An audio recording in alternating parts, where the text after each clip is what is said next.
2019 est une année exceptionnelle et historique dans l'immobilier de bureau à Lyon, puisqu'on enregistre une demande placée de 320 000 mètres carrés.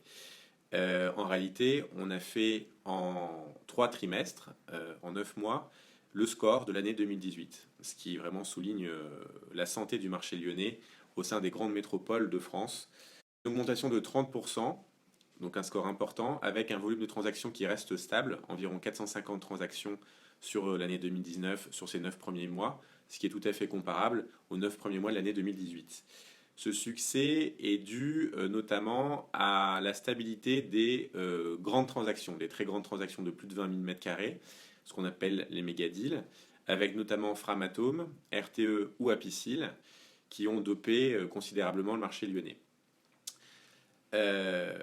Sur les secteurs, sur la structuration du marché lyonnais, on peut noter toujours la bonne santé de Gerland, qui comptabilise 80 000 m² de demande placée, mais également toujours le quartier central des affaires, le QCA Lapardieu, avec 57 000 m² de demande placée.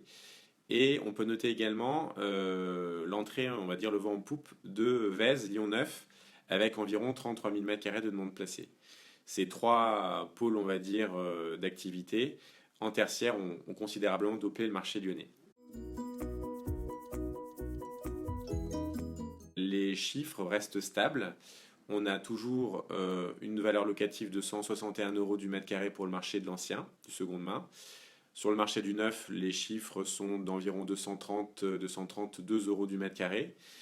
Et en revanche, on peut noter le passage au chiffre symbolique de 300 euros du mètre carré pour le secteur de Lapardieu, notamment pour le prime de Lapardieu et l'Hôtel Dieu, qui est un peu de figure de proue sur le marché historique de l'immobilier lyonnais. Toutefois, on peut noter de grandes tensions sur l'offre que l'on peut proposer, notamment l'offre dans le neuf.